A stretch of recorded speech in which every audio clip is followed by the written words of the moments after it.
So for today's video nga mga boss papi ay hindi biro ang paparating na bagyo. Bukod nga sa napakalakas nito ay sinabayan pa ng baha sa ilog na galing sa dagat. Oo mga boss papi, dahil itong tayo ng ating palaisdaan yung ilog na galing sa dagat o tinatawag dito sa Quezon na Tabang Alat, kung saan naghahalo ang salt water na galing sa dagat at fresh water na galing sa ilog. Kaya nga kahit kulang pa sa buwan yung ating mga bangus ay haharvestin na natin ngayon. Kasi nakakatatlong buwan pa lang sila, pero dapat is 4 months. Kaya naman, lumipad ang aming team dito sa Unisan, Quezon. What? Teka, mali. Kaya naman agad-agad nagtulungan yung ating mga tauhan para maisalba ang mga bangus. Ginawa nila lahat ng paraan para maikuha lang ang mga bangus.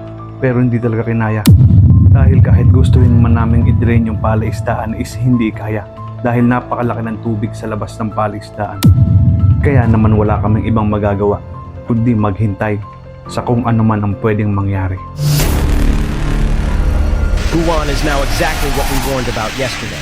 As of the 8 p.m. bulletin local time, the center of the eye is about 85 kilometers east-southeast of Belair.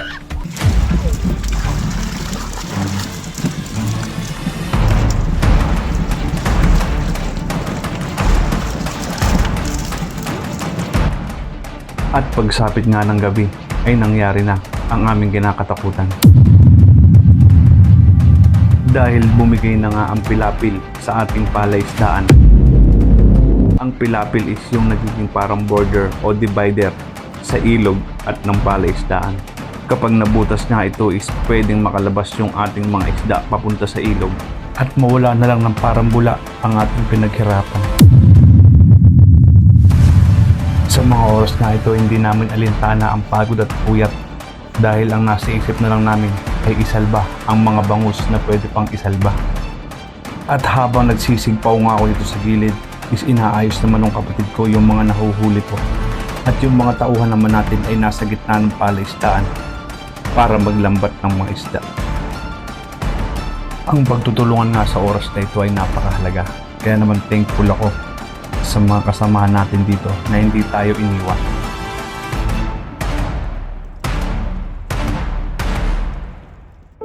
So good morning mga boss papi, ito na nga nung umaga na wala nang tubig kasi na-wash out na dun sa gilid dun.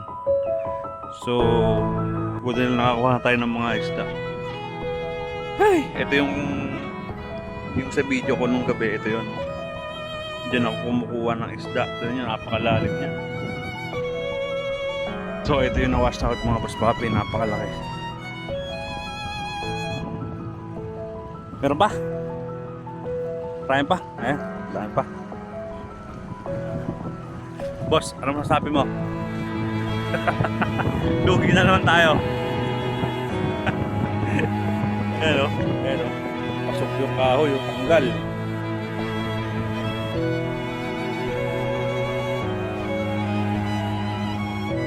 Yan.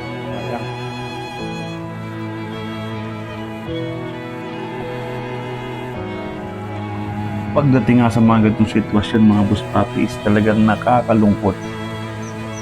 Oo, nakakalungkot. Pero tandaan mo, habang may buhay, may pag-asa. Kaya ngiti lang, laban lang. Boss Papi Senior.